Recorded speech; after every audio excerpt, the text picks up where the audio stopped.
Vazhdojmë të kujtojmë ata njerëzit që me punë, sakrificë, ndershmëri kanë bërë histori me punën e tyre të heshtur.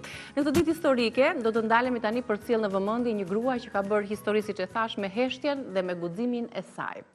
Ajo është Adriana Hysenaj, gruaja që ka thyer tabut, ngjitej në shtylla elektrike, ka punuar elektriciste dhe në të njëjtën kohë shkruante edhe poezi. Historia është prekse, frymëzuese, motivuese për zonjat dhe gratë që na ndjekin. Ajo është rritur në shtëpinë e fëmijës në Tiranë, ka lënë Tiranën për të shkuar në Ersek, duke thyer shumë tabu edhe duke qenë elektricistja e parë femër që sfidonte edhe burrat. Do të njihemi më tepër me Adrianën, të cilën e kam në Skype nga Erseka. Përshëndetje zonja Adriana dhe faleminderit për kohën. Përshëndetje, faleminderit ju. Kënaqësi që të bisedojmë së bashku edhe të njohim pak historinë tuaj të jetës, të punës, të sakrificës. Ju keni punuar për sa vite si elektriciste dhe kur e keni nisur punën si elektriciste? Kam punuar për 26 vite e disa muaj. Kam filluar më 98. Ishte koha kur fishekët ishin kështu jo në përkamp, po në përcy të kalonin. Ju zgjodhet që të dilit në teren në këtë periudhë. Si e kujton atë ditën e parë? Ditën e parë ishte thjesht ajo pritja e gjatë, që unë kam dashur me vite ta merrja profesionin, por tereni vështirë nuk ma jepte mundësinë.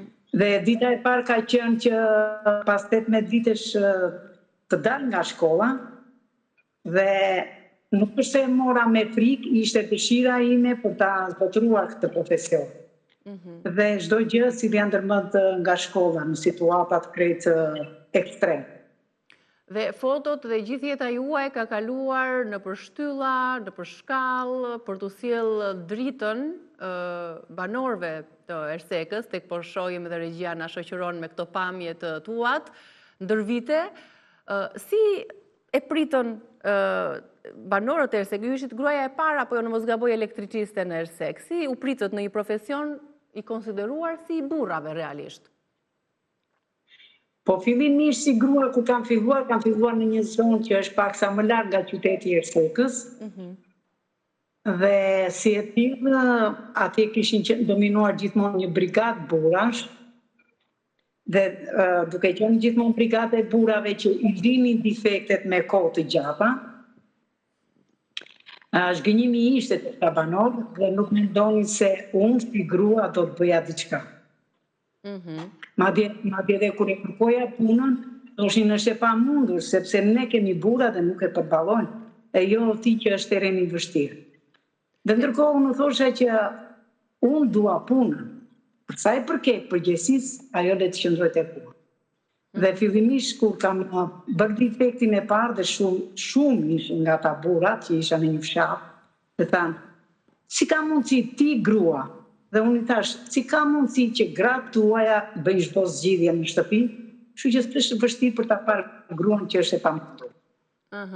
Në teren të vështirë, në klimë të vështirë, sepse edhe në ditë me borë ju keni qenë në krye të detyrës, apo jo? Disa momente ndoshta që mund të mbani mend, të memorizoni nga vështirësitë dhe sakrificat tuaja si elektriciste. Atëherë bënte edhe dimër, stuvit ishin të pashmangshme, domethënë nuk mendoj që dimri do të sillte diellin për sa i përket stuvive, ngricave, borë pafund. Ndonjëra i terren të thoshe që ktheu sepse është e pamundur që ti të bësh defektin.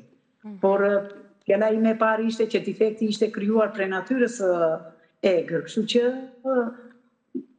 ishte përgjegjësia që duhet ta bënim. Ishte përgjegjësia, jemi nga i pres që kemi mësuar që marrim punën se na nevojitet dhe atë punë mos e marrim thjesht, por me përgjegjësi për ta përfunduar. Ta çoni deri në fund. Zonja Adriana, në çantën tuaj si elektriciste mbanit si veglat e këtij profesioni që e doni shumë, po mbanit edhe një blok ku shkruanit poezi. Pra, ju ndriçonit edhe banesat, ndriçonit edhe shpirtin tuaj dhe të tjerëve përmes vargjeve. Çfarë ju frymëzonte për të shkruar poezi? Me thënë drejtën, kam qenë tipi që lexoja shumë, nuk mendoja se do shkruaja, isha në atë karakter që gjithmonë i thosha përmbledhjet e njerëzve në një shkurtë ese, ose me batuta mund të flisja, për mos u kthyer një histori të gjatë të kundërshtimi, thjesht u thosha një fjalë, por mund ta mbaj atë fletë pas për të marrë një karakter nga njerëzit, sepse nuk mendoja se do shkruaj edhe fabula, por karakteret e njerëzve më dhanë atë mundësi që mund të shkruaja fabula. Dhe një shënim dhe pasaj kur kthesha në shtëpi mund të moja. Pra ju kur shkonit në shtëpit e qytetarëve të Reseks apo të banorëve të fshatrave, ju lexonit edhe nga një poezi, ju merrnit pak edhe nga historia e tyre, një rrugë dy punë, frymëzoheshit, apo ishte më tepër dhe një shkëputje nga realiteti, nga sfidat, nga sakrificat që keni kaluar, jeni rritur në një shtëpi fëmijësh apo jo në Tiranë dhe latë Tiranën për të shkuar dhe për të punuar, për të ndjekur pasionin tuaj, ëndrat tuaja. Më trego pak për këto sakrificë edhe si e keni përjetuar ju. Po me thënë drejtën, të jemi të sinqertë, shiko, gjithmonë të thuash që një profesion është një detyrë që ti do ta bësh sepse duhet mbash familjen, është një detyrë që ti e merr përsipër, që ti përgjigjesh për gjithçka që të del përpara, kurse poezia ka qenë pasion, thjesht ato ngacmime, duke parë karakteret e njerëzve, qoftë edhe dhimbjen. Bile mbaj mend dikur kam parë një grua që shiste qumshin, ajo këpucën e kishte të qartë, po mundohesh të fshinte gishtat e saj që i dilin.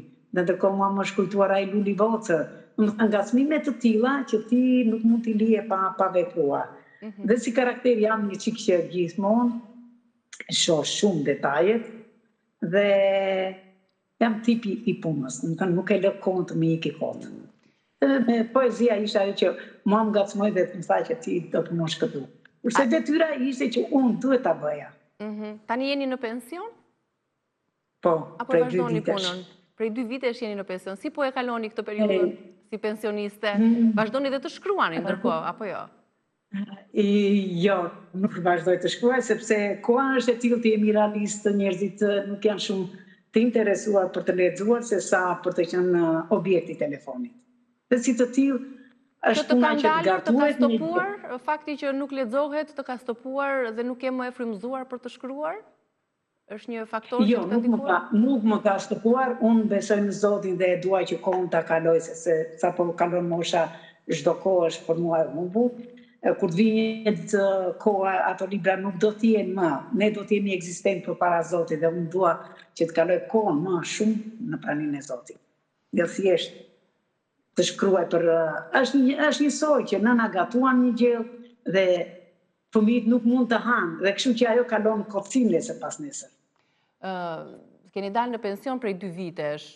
Ju mjafton pensioni që merrni për të përballuar le të themi jetesën tuaj? Shëndetin, me punën që bëhet, nuk është se vlerësohemi tek pensioni. Pensioni është akoma qesharak për të thënë që me atë punë që bëra. Ngriheша herët, kishe raste që dhe prej mendimit nuk mund të flija gjithë natën, ama kur ngrihesha, thosha kjo është detyra ime, në kuptimin asaj që isha mësuar me këtë pjesë rutine, dhe si të tillë, dilja që më 6:30 nga shtëpia, kthehesha shumë vonë në shtëpi, mund të ecja edhe 40 kilometra në ditë. Përgjegjësia e punës ishte që unë ta merrja. Por, për sa i përket edhe asaj datës sot, që është 1 maj, festohet, ose mund të themi si kryefjalë është dita e punëtorëve.